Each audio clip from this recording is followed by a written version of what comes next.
So we know you have lots of questions about Saskatchewan, especially about the jobs. Stay tuned as we take on all your questions about the jobs. And we are going to discuss today a very important topic, which is how to become a long haul truck driver. Apart from this, we will be taking a lot of interesting questions today with you. So if you have not subscribed yet, do hit the subscribe button because of 71% of you are just watching and not subscribing. So guys, do not forget to subscribe and let's proceed with the video.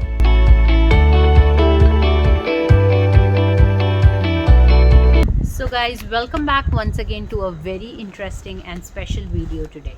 The reason it is special is in two different ways. One, it is the first video of 2021. So guys, on this note, wish you a very happy new year. Hope all of your guys' dreams come true. And the second important reason why this video will be very interesting is this video is dedicated to our viewers who have asked us a lot of questions, and we thought let's make a video and address all of these questions for you guys. So we are back inside. Because it was so cold. We just thought let's go inside and then talk to you guys. Yeah. So to start with this video, we would like to discuss with you the procedure to become a long haul truck driver. But before we proceed, guys, it's a humble request. Please subscribe to our video if you guys haven't subscribed yet. This is the only motivation we get and you guys can do for us is subscribe. That's right. So let's proceed with the video. So to talk about how to become a long haul truck driver, like any other vehicle, semis or the long trucks, they need a driver's license. And the kind of driver's license you need for that is Class 1A here in Saskatchewan. The procedure and the eligibility criteria is that the person who wants to get this type of license must be 18 or older. You must be medically fit, which means before you can apply for this type of license, you have to get your commercial medical test done, which can be easily done out of any doctor's clinics in around Saskatoon or around Saskatchewan. And third thing is you have to clear a knowledge test, just like Class 5 or any other driver's license test. That's right. This is a written test that you have to clear, and then a road test. So in order to get a road test done for Class 1A, you have to bring a vehicle which is Class 1, like That's a truck. right. And with this, you also need a mandatory entry level training, which is of 121.5 hours. So, and those 121.5 hours are consist of 47 hours in the classroom, 17.5 hours in the yard, and 57 hours in the truck behind the wheel. This is really important requirement for anyone who wants to take a license for Class 1A, that you have to do this MELT, mandatory entry level training. So guys, in relation to this whole training, I would suggest everybody who becomes a truck driver or goes with this course, take it very, very seriously. The reason behind this is initially it was not that stringent. The rules were not that strict, but the government really enforced and really now takes this training very seriously, because there was an incident behind this, a very sad and tragic incident that happened in Saskatchewan. A young hockey team was traveling and their bus collided when they were traveling for their game or something, and they collided with a semi, and that whole incident took away their lives. So from that time, the government has really enforced this and made it a mandatory thing for anybody who wants to opt for this profession. And it's not only mandatory just in Saskatchewan. There were big changes in this program introduced after that tragedy. That's right. And all the provinces implemented this. Earlier, it was very easy for anybody to get a Class 1A and start to drive a semi or a long truck. But with this program, government made it mandatory for a person who wants to take a license to spend enough time behind the wheels and in the classroom. Exactly. So that the incidents like these can be avoided. This was very, very tragic. I remember that time, it was a couple years ago. Exactly. And the whole hockey team, they were young kids, 15, 17 years of age. And they lost their lives. They lost their lives. So talking about the training, like, where are the places you can get this training from? There are very few in Saskatchewan, mainly Saskatoon. I would say there are only 2 or 3 places. Cost to get this training is $11,900 as per their website. One of the companies that provide this training is Maximum Trucking. We can leave the link in the description box. But the cost is quite a lot here in Saskatchewan. However, there may be cheaper trainings available in another provinces like Ontario, BC, or Alberta, because those are bigger provinces. They might have more people who are willing to provide those kind of trainings, and the rates might be less as well. But many people do take the training from other provinces and then come to Saskatchewan. So this is how the training can be enrolled for, and the funding for this training can be applied as a part of Sask job grant program by the government, or you can also finance this cost too.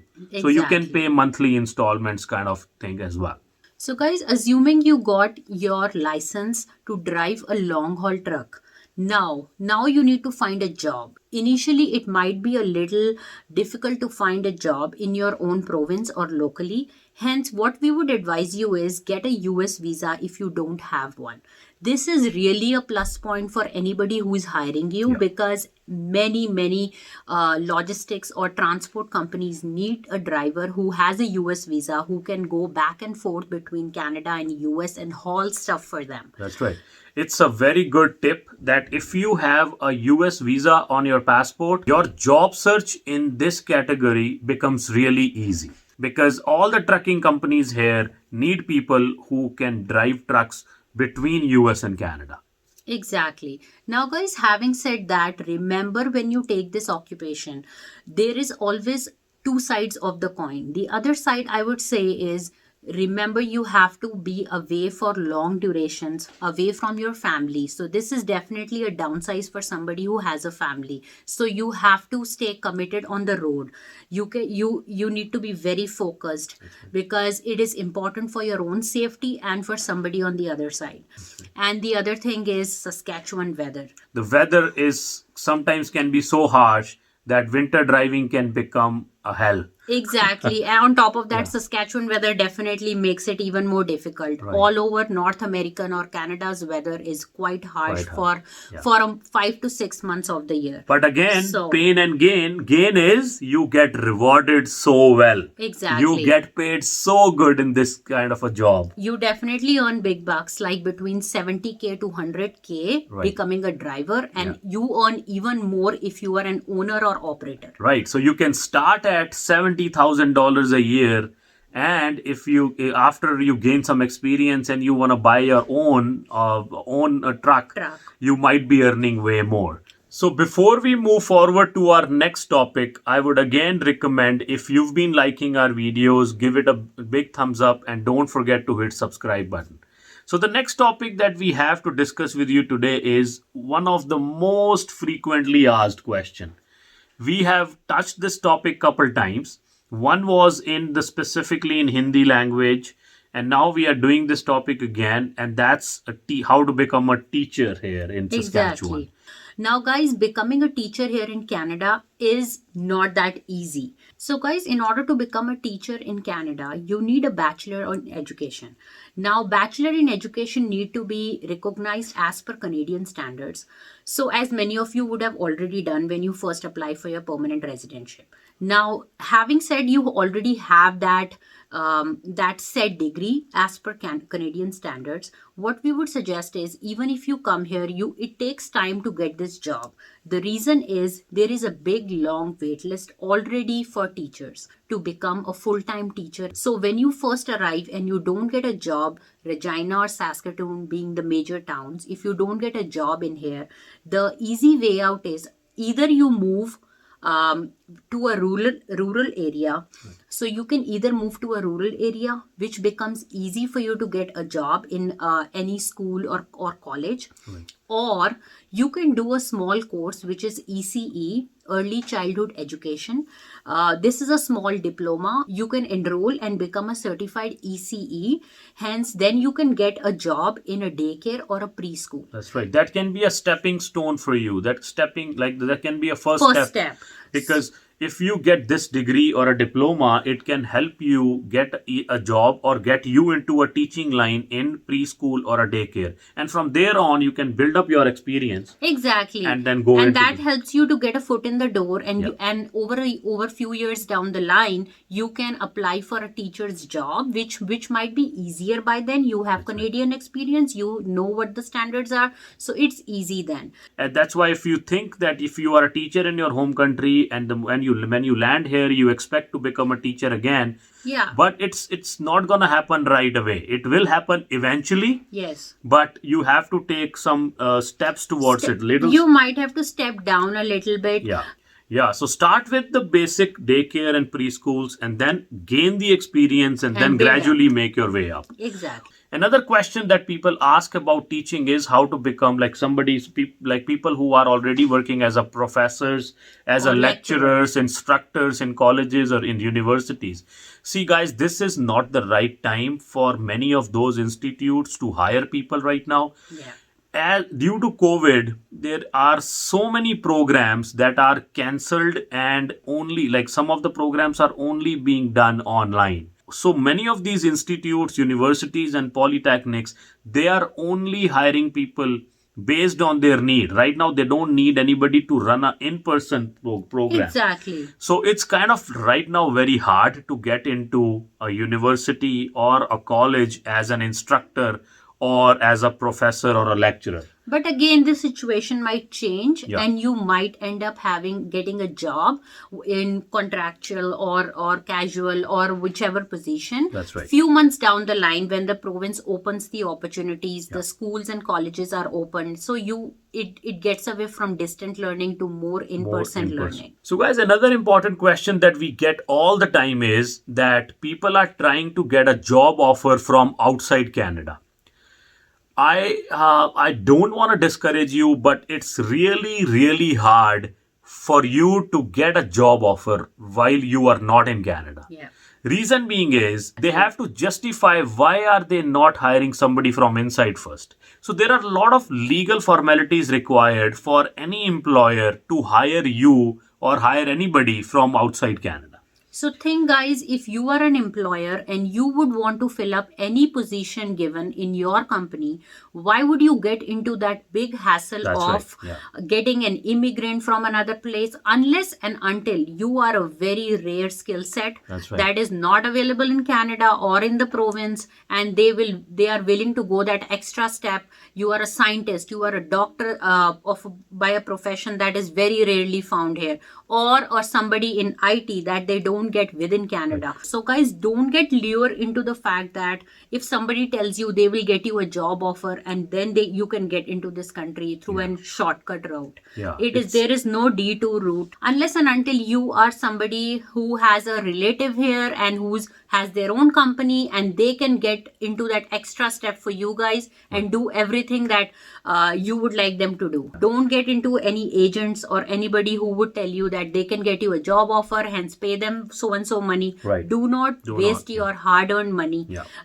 And get into a shortcut method. There is actually no shortcut method. Also, many times people ask us that they have contacted so and so consultant or an agent who is saying that if you pay us some money, we'll get you a visitor visa, and you get to Canada and find a job, and then you can apply for SINP or immigration. Let me make this thing very clear to you guys. Whoever is asking for money and giving you a visitor visa to come here is a scam, because legally you cannot apply for a job on a visitor visa. So forget about getting one. Yeah. If you are here on a visitor visa, you cannot search a job.